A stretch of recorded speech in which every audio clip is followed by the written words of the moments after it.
오늘 사도행전 23장 11절에서 13절에 있는 말씀을 가지고 예수님을 따를 때라는 제목으로 같이 말씀을 나누도록 하겠습니다. 제가 시력이 갑자기 요즘 나빠져 갖고 이제 안경을 써야지 이제 글자가 보이게 되었습니다. 저도 왜 이렇게 됐나 했더니 물어보니까 다 그런 과정을 거쳐갔다고.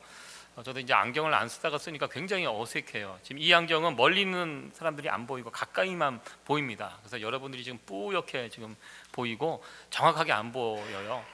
오히려 그게 더 다행이겠죠. 잘 안 보이는 것이. 해서 저도 이제 몸이 점점 이제 늙어간다는 거, 죄송스럽지만 그런 것을 또 실감하고 이렇게 살고 있습니다. 아마 지난주 이 소식을 들으면서 많은 분들이 안타까워했을 것 같아요. 그 소식을 듣고 지난주 수요일이었죠. 이 플러싱에 사는 어느 한 30대 남성이 복권에 당첨된 1,000만 불짜리 복권에 당첨이 된 뉴스가 한국일보에 이렇게 나왔습니다. 여러분들 이 소식을 들으면서 여러분들 괜히 기분이 안 좋아지죠? 네, 참 대단합니다. 미국에는 법이 참 신기한 게요. 어느 특별한 주는 그렇게 복권에 당첨이 되면 그 사람 얼굴과 이런 것들이 이제 방송에 나가야 된대요. 그래서 신문에 보니까 그 당첨된 분이 사진이 실렸더라고요. 그래서 그것을 보면서 1,000만 불을 이렇게 당첨이 됐는데 세금을 35% 정도 떼더라고요. 그래서 실제 손에 쥔 돈이 650만 불 정도, 350만 불이 세금으로 내는 거예요. 엄청난 돈이죠. 그 돈도. 그래도 650만 불의 그 돈을 받고 제가 그 뉴스를 이렇게 보면서 이 엄청난 세금이구나. 세금을 내는 것도 좀 아까운 생각이 들었고요. 그럼에도 불구하고 이제 당첨이 됐기 때문에 참 즐거우실 텐데 앞으로 좀 피곤한 삶이 되겠구나. 저렇게 사진이 이렇게 나갔기 때문에. 혹시 여러분들 아는 분이세요? 잘 모르세요? 네. 그래서 앞으로 주변에 아는 분들에게 참 많은 시달림을 당하겠구나, 이런 또 생각을 갖게 되었습니다. 여러분들 너무 부러워하지 마시기 바랍니다. 부러워하면 지는 것입니다. 여러분들, 우리는 예수님을 가리켜 복의 근원이라고 이야기합니다. 예수님을 믿고 살아가는 이 삶, 어떻게 보면 복권에 당첨된 그 이상의 삶이라고 저는 믿습니다. 여러분들 그렇게 믿으시죠? 잘 생각해 보시기 바랍니다. 내가 어떻게 하다가 내 인생에서 예수님을 만나게 되었을까? 정말 이 자체가 복이 아닙니까? 저는 가끔 그런 생각을 합니다. 내가 예수님을 모르고 살았다면, 믿지 않고 살았다면 내 인생이 어떻게 되었을까? 그래서 내 인생 가운데 예수님을 만난 이 일, 이것이 나에게 가장 큰 복된 사건이 아닌가, 이렇게 생각이 됩니다. 또 하나의 복이 있습니다. 여러분들, 무슨 복일까요? 내가 누구를 만난 거? 그 얘기는 너무 작게, 내 배우자를 만난 거. 그렇게 여러분들 믿으십니까?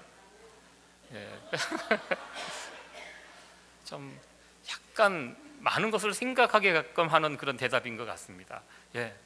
내 사랑하는 배우자를 만나서 지금까지 살 수 있었던 것, 이것도 큰 복이 아닌가. 여러분 그렇게 믿고 사시면 그렇게 될 줄로 믿습니다. 내 인생 가운데 예수님을 만난 복, 내 배우자를 만난 복, 이게 어쩌면 복권에 당첨된 복보다는 더 큰 확실한 복이 아닌가, 이렇게 생각을 해봅니다. 예수 믿는 사람들은 복을 누리고 삽니다. 복의 근원이라고 우리가 이야기합니다. 복의 근원, 예수님 때문에 우리가 누리는, 이 땅에서 누리는 많은 복들이 있습니다. 그러나 그와 더불어 복권에 당첨이 되면 세금을 내야 되는 거, 그와 마찬가지로 우리가 예수님이라는 복을 붙들고 살아가면서 지불해야 될 대가가 있다는 거, 여러분들 오늘 이 시간 말씀을 통해서 그 부분에 대해서 한번 생각을 해보려고 합니다. 내가 예수님을 믿기 때문에 이런저런 고난과 환난을 겪을 수 있다는 것입니다. 특별히 성경에 나와 있는 우리 신앙의 선배들의 모습을 보면 모두가 다 한 사람도 예외 없이 이런 과정들을 거쳐 갔던 것을 보게 됩니다. 하나님은 왜 하나님의 자녀들에게 그런 시험과 환난과 고난의 과정을 허락하실까? 그러한 과정들을 통해서 우리의 믿음이, 우리의 신앙이 더욱더 단단해지고 온전해질 수 있기 때문이라는 것입니다. 그런 과정이 없으면 우리의 믿음과 신앙은 자라나지 않고 점점 도태가 될 수 있다는 것입니다. 그래서 하나님은 당신의 사랑하는 자녀들에게 이런저런 환난과 시험을 우리에게 허락하여 주신다는 것입니다. 오늘 본문에서 다루고자 하는 이 사도 바울 또한 참 많은 고난을 당했던 사람임을 우리는 알게 됩니다. 사도 바울이 처음 예수님을 만나고 난 다음에 예수님으로부터 두 가지 사명을 받게 됩니다. 여기 보면 이방인의 사도, 고난받는 종, 이 두 가지가 사도 바울의 평생의 사명이었습니다. 어딜 가나 이방인들에게 예수님을 증거하는 이방인의 사도가 되어서 복음을 증거하였습니다. 그렇게 복음을 증거할 때마다 항상 따라오는 것이 있었습니다. 그것은 바로 고난의 문제였습니다. 그 복음을 받아들이는 사람이 있는가 하면 복음을 거절할 뿐만 아니라 그러한 복음을 증거하는 사도 바울을 미워하고 괴롭히고 핍박하고 감옥에 갇히고 매를 때리고 이렇게 하는 이 고난을 사도 바울은 처음부터 끝까지 예수님을 믿은 이후 끝까지 고난을 겪었던 것을 우리는 보게 됩니다. 오늘 사도행전 23장을 우리가 읽었는데요, 이 사도행전 23장의 배경은 사도 바울이 이제 1차, 2차, 3차 전도 여행을 마무리하고 예루살렘으로 올라가게 됩니다. 예루살렘, 유대인들이 살고 있는 본거지입니다. 사도 바울은 이 예루살렘에서 죽을 것이다, 자기가 순교할 것을 각오하고 올라가게 됩니다. 예루살렘에 올라가자마자 모든 사람들의 생각과 같이 체포당합니다. 그리고 그곳에서 종교 재판을 당하게 됩니다. 이 재판이라는 거 참 심적으로 부담되는 과정입니다. 여러분들도 우리가 딱지를 하나 떼고 그 교통국에 가서 이런저런 재판을 받는 것도 굉장히 부담이 됩니다. 판사로부터 서서 내가 저지른 잘못에 대해서 지적을 당하고 이런저런 벌금을 선고당할 때 마음적으로 굉장히 부담스럽습니다. 이 사도 바울은 지금 죽느냐 사느냐 이 문제를 가지고 재판을 당하고 있습니다. 그런데요, 사도 바울은 이 재판을 어떻게 보면 이용하고 있는 것들을 보게 됩니다. 재판이라는 것은요, 사람들의 관심사입니다. 어떤 재판이 벌어졌다 그러면 도대체 저 사람이 무슨 잘못을 저질렀는지 사람들이 관심을 가지고 바라보게 됩니다.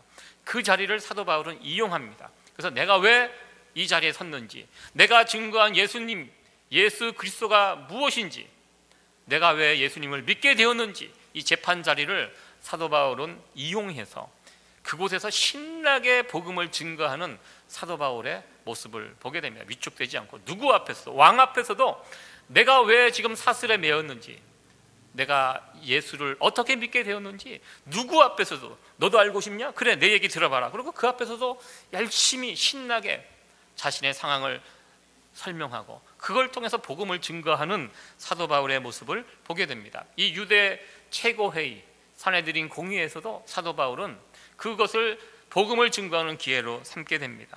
그런데요, 그 자리에서 열심히 복음을 변론하자 아마 그곳에 있는 많은 사람들이 예수 그리스도의 복음을 들었을 것입니다. 그러나 그와 더불어 함께 고난도 따라옵니다. 성경에 보니까요, 그 이야기를 다 듣고 유대인들이 어떤 반응을 보입니까? 저 사도 바울을 더 이상 살려두면 안 되겠다, 죽여야 되겠다.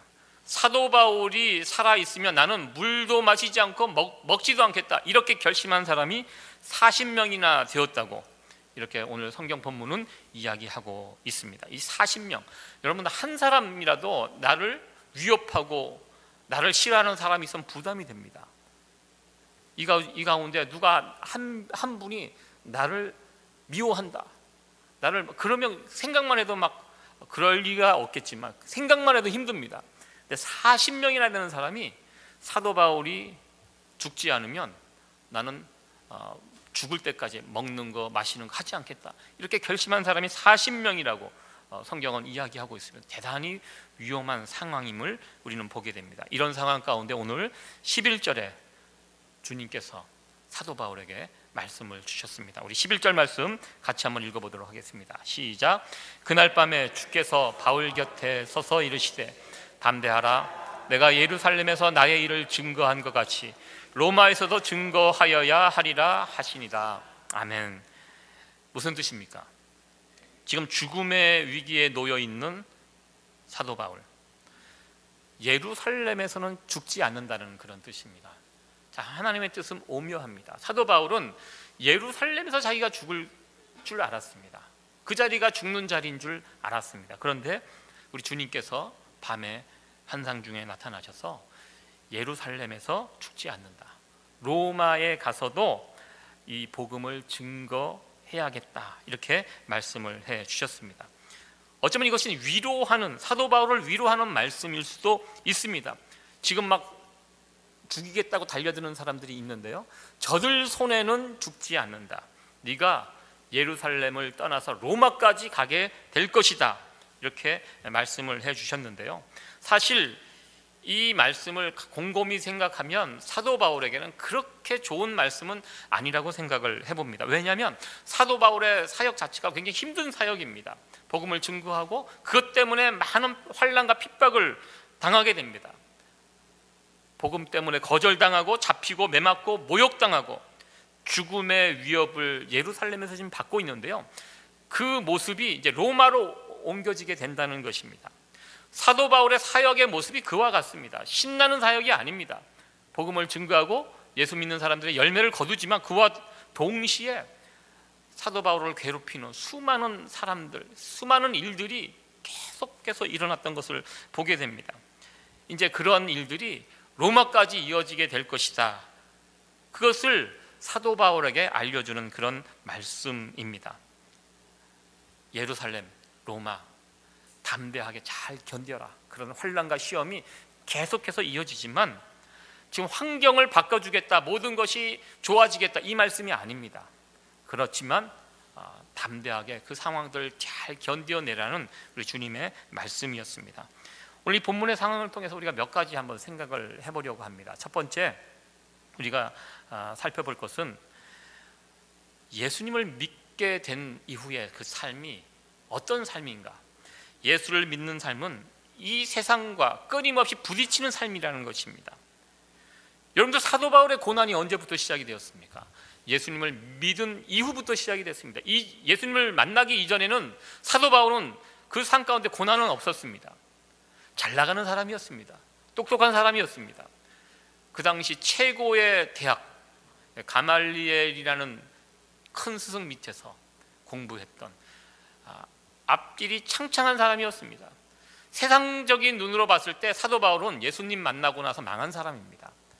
평생 결혼도 못하고요, 독신으로 살면서 자기 집도 없이 여기저기 떠돌면서 결국 나중에 로마에 가서 목이 잘려 죽었습니다.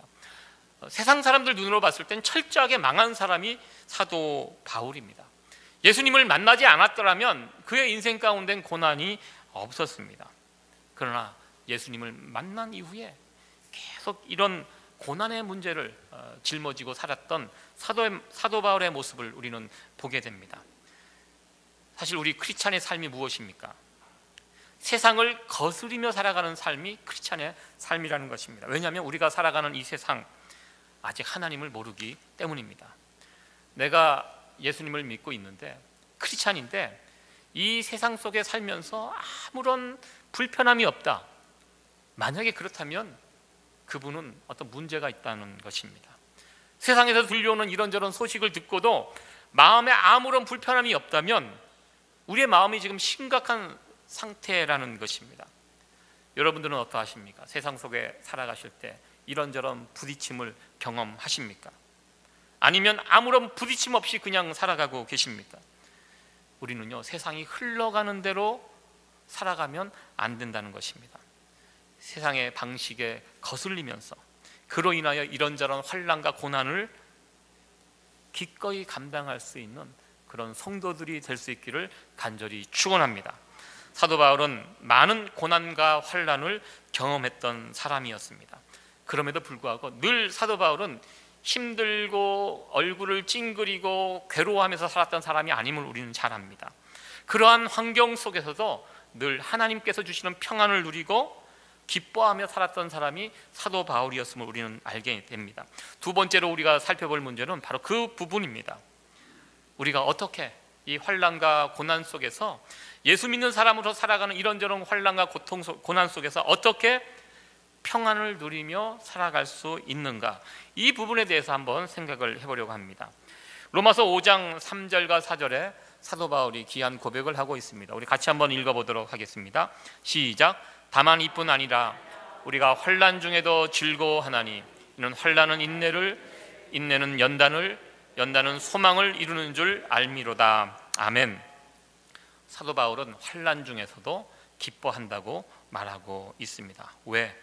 환난이 환난으로 끝나는 것이 아니기 때문입니다.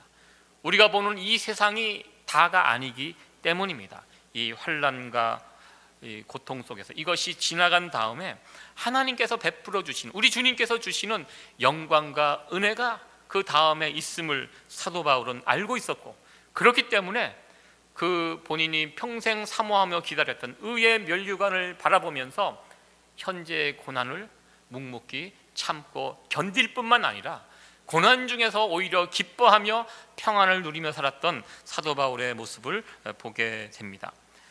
여러분들, 여름철이 이제 한참 이제 진행이 되고 있는데 한국은 지금 기록적인 더위를 지금 기록하고 있습니다.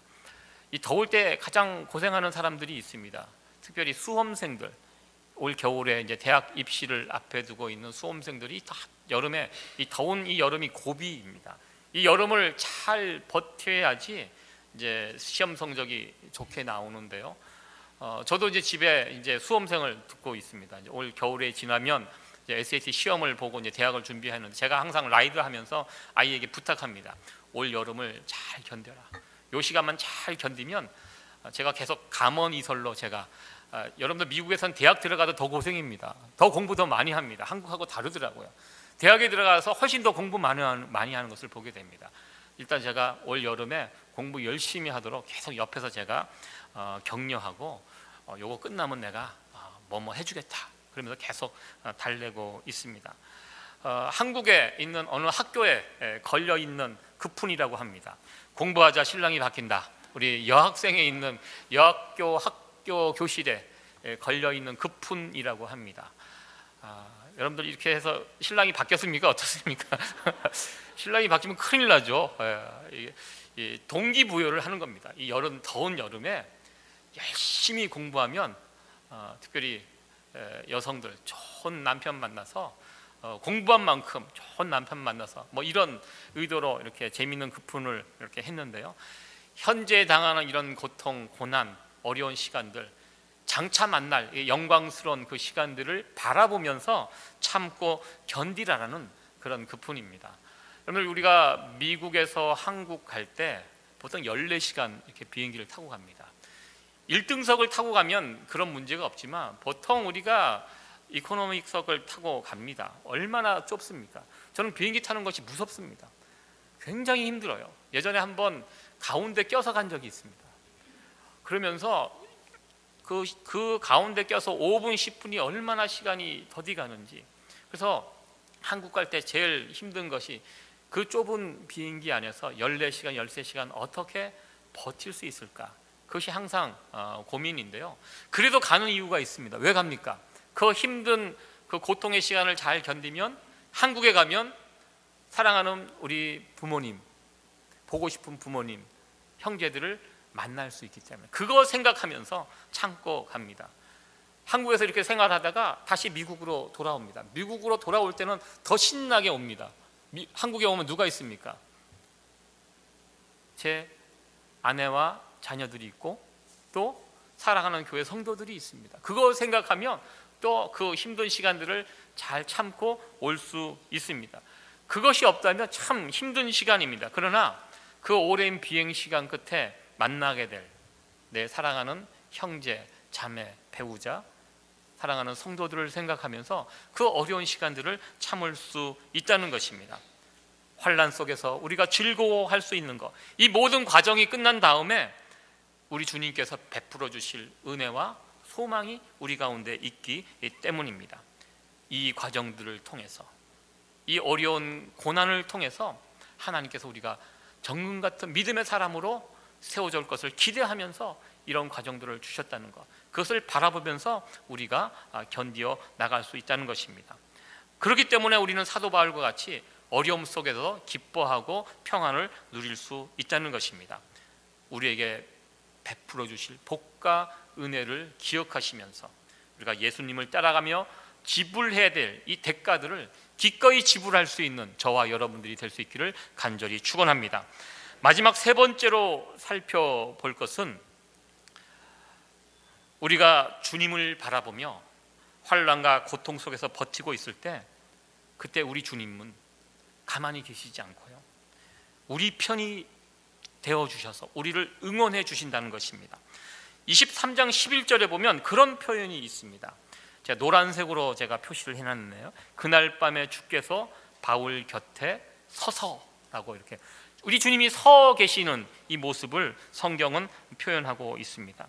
우리 주님께서 서 계시다.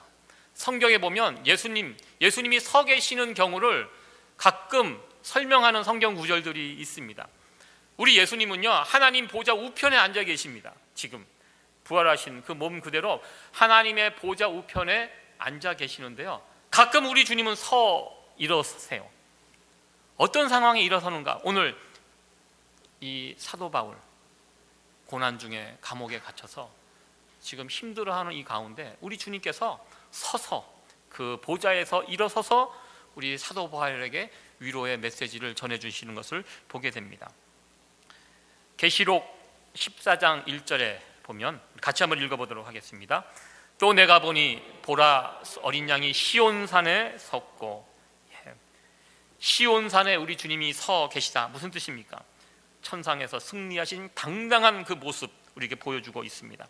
구원받은 성도들을 향하여 적극적인 관심을 보여주시는 그 모습, 서 계신 주님의 모습입니다. 사도행전 7장 55절 스데반이 돌에 맞아 죽을 때 그곳에서도 같이 한번 읽어보도록 하겠습니다. 시작. 스데반이 성령이 충만하여 하늘을 우러러 주목하여 하나님의 영광과 및 예수께서 하나님 우편에 서신 것을 보고, 스데반이 돌에 맞아 죽을 때 영안이 열려서 우리 주님을 보게 됩니다. 주님을 봤는데 주님이 어떻게 계십니까? 하나님 보좌 우편에 앉아 계신 것이 아니에요. 앉았다가 일어서셨어요. 스데반이 돌에 맞아 순교하는 그 순간, 그 환난과 고난과 죽음 앞에 예수님을 믿는 것 때문에 지금 죽어가는 그 자리에 우리 주님께서 그 모습을 보시고 자리에서 일어서셨다는 그 표현입니다. 우리 주님께서는 우리가 이 땅에서 주님 때문에, 주님을 믿는 것 때문에 이런저런 환난과 고난을 겪을 때 보좌에 앉아있지 않는다는 것입니다. 보좌에서 일어서셔서 우리를 주목해 보시고 우리를 응원해 주신다는 그런 귀한 말씀입니다. 여러분들 야구 경기를 이렇게 보다 보면 그런 광경을 보게 됩니다. 경기가 이제 결정적인 순간이 되면 관중들이 다 일어나요. 저도 며칠 전에 이 양키즈 경기를 보니까 마지막 이제 9회가 되고 한 선수를 아웃시키면 경기가 끝납니다. 그럴 때 모든 관중이 일어나더라고요. 일어나서 자기 편 선수를 응원합니다. 이제 요 고비면 넘어가면 승리다. 그렇기 때문에 관중들이 그 선수를 응원하고 뒤를 불어넣는 거예요. 막 박수치고 환호하고 이 사람만 잡으면 우리가 승리할 수 있다. 야구 경기가 그래요. 결정적인 위기가 순간이 되면 또 일어납니다. 일어나서 우리 편이 이 위기를 잘 이겨낼 수 있도록, 또 결정적인 찬스를 잡으면 또 관중들이 와 하고 일어납니다. 이것을 잘 찬스를 살려서 이길 수 있도록 이렇게 이 선수와 관중들이 서로 이렇게 하나가 되는 귀한 모습을 보게 됩니다. 이와 마찬가지로 우리 주님도 마찬가지라는 것입니다. 우리를 위해서 일어나신다는 것입니다. 우리가 이 땅에서 살면서 예수님을 따르기 위해서 이런저런 고생을 당할 때, 고난을 당할 때, 그때 주님께서는 그 자리에서 일어나셔서 우리를 바라보시고 우리에게 응원하신다는 것입니다. 나는 내 편이다. 내가 너와 함께 하겠다. 이런 귀한 은혜가 저와 여러분들에게 함께 하기를 간절히 소원합니다. 우리 주님이 아무 때나 일어나지지 않으십니다. 언제? 내가 주님을 믿는 것 때문에 이런저런 어려움을 당할 때, 그럼에도 불구하고 그 자리에서 버티며 믿음을 붙잡고 나갈 때 우리 주님은 보좌에서, 앉아 계신 보좌에서 일어나셔서 우리를 응원하신다는 것입니다. 저는 이 모습을 보면서 이런 상상을 해보았습니다. 우리가 먼 훗날 이제 언젠가 주님 앞에 서게 됩니다. 우리가 주님을 만나게 될 때 우리가 이 땅에서 어떠한 삶을 살았느냐에 따라서 우리 주님이 우리를 대하는 태도가 몇 가지로 이렇게 나누어지지 않을까, 이렇게 생각을 해보았습니다. 이게 성경적인지 아닌지는 모르겠지만 성경적인 상상을 한번 해보았습니다. 예전에 제가 존경하는 교수님이 한 분 계셨습니다. 제가 지금 미국에 처음 왔을 때 그곳에서 제일 큰 어르신이었습니다. 지금 거의 이제 연세가 97세, 8세, 올해가 2018년이니까 98세가 되셨는데 여전히 활동을 하고 계십니다. 교회에서 설교도 하시고 학교에서 강의도 하시고, 이분이 90세가 넘었을 때 다시 결혼을 하셨거든요. 남들은 90까지 살기도 어려운데 그때 이제 결혼을 하시고 아주 행복하게 사시는 모습을 제가 뵀습니다. 근데 제가 그 공동체, 그래도 이제 한인 공동체, 내가 그 공동체에 처음에 갔을 때 제 친구 목사가 그런 설명을 해줬습니다. 여기 와서 잠깐 확인해봐라. 저 교수님이 학생들을 이렇게 학생들하고 인사할 때 세 가지 모습이 있다는 거예요. 정말 사랑하고 아끼는 제자가 오면 달려가서 안아주신대요. 그리고 그거보다는 조금 못한 학생, 그래도 사랑하고 그 교수님께 충성하는 학생을 만났을 때는 가서 손을 잡고 악수를 한대요. 그리고 이것도 저것도 아닌 그 학생은 멀리서 보고 이렇게 손을 흔들어 준대요. 이렇게 왔냐고. 그래서 이 세 가지 방식으로 학생들을 대한다는 것입니다. 그래서 제가 정말 그 이야기를 듣고 보니까 정말 그래요. 누구는 안아주고, 누구는 손을 잡아주고, 누구는 멀리서 이렇게 하고. 여기서 문제를 하나 드리겠습니다. 그렇다면 저는 어떤 방식으로 인사를 받았을까요? 어쩔 때는 저를 안아주시기도 했었고, 어쩔 때는 이렇게 하신 적도 그때마다 달랐는데요. 먼 훗날 우리가 주님 앞에 이렇게 나갔을 때 주님이 우리를 어떤 식으로 맞아주실까, 그런 생각을 상상을 해보았습니다. 어떤 사람은 우리 주님께서 앉은 자리에서 일어나서 달려가서 착하고 충성된 종아, 네가 수고 많이 했다, 그렇게 안아주시는 그런 일꾼이 있을 것이고요. 또 어떤 사람은 우리 주님 보좌에 앉아서 그냥 이렇게 보고 손을 이렇게 흔드는 이런 사람도 있을 것이고, 어떤 사람은 그냥 손을 잡아주는 그런 사람이 있지 않을까, 그런 생각을 해봅니다. 또 어떤 사람은 옆에 있는 천사에게 묻겠죠. 쟤는 누구냐? 뭐 그럴 리는 없겠죠. 그래도 일단 거기까지 간 것만 해도 대단한 거 아니겠습니까? 주님께서 우리를 영접하실 때 앉은 자리에서 일어나셔서 우리를 영접할 수 있는 그런 귀한 은혜가 저와 여러분 가운데 나타나시기를 간절히 소원합니다. 나는 아는 척만 해줘도 좋겠다, 뭐 이렇게 너무 꿈을 소박하게 갖지 마시고 좀 이 일에 욕심을 가지고 살아갈 수 있는 저와 여러분들이 됐으면 좋겠습니다. 어떤 자들을 우리 주님께서 서서 맞이할까? 주님을 위해서 살았던 사람들, 주님의 복음을 증거하며 살았던 사람들, 세상 속에 살면서 성도의 신분을 지키기 위해서 몸부림치며 살았던, 그 일 때문에 고난당하고 핍박당했던 그런 사람들을 우리 주님께서 기억하시고 일어나서 반겨 맞아 주실 것입니다. 말씀을 정리하도록 하겠습니다. 이 땅에서 하나님의 자녀로 살아가는 거 쉽지 않습니다. 우리에게 많은 복이 있습니다. 예수 믿는 많은 복이 있지만, 그러나 예수님을 따라가는 그 대가도 우리에게 있음을 기억했으면 좋겠습니다. 우리가 이 땅에서 만나는 이런저런 어려운 일들을 통해서 그 일이 그 어려움과 고난으로 끝나는 것이 아니라 그 일들을 통해서 정금 같은 우리의 믿음이 세워지는 그런 과정들이 되어지기를 간절히 소원합니다. 우리가 복이 있지만 이 복을 받아 누릴 지불해야 될 대가가 있다는 거 기억하시고, 그럼에도 불구하고 이것을 묵묵히 이 대가를 지불할 때 우리 주님께서 우리를 지켜보시고 일어서서 우리를 응원하고 계시는 이 주님을 우리 영안을 열어 바라볼 수 있는 그런 저와 여러분들이 됐으면 좋겠습니다. 주님의 응원을 받으며 살아갈 수 있는 그런 저와 여러분들의 삶이 되어줄 수 있기를 간절히 축원합니다. 기도하시겠습니다.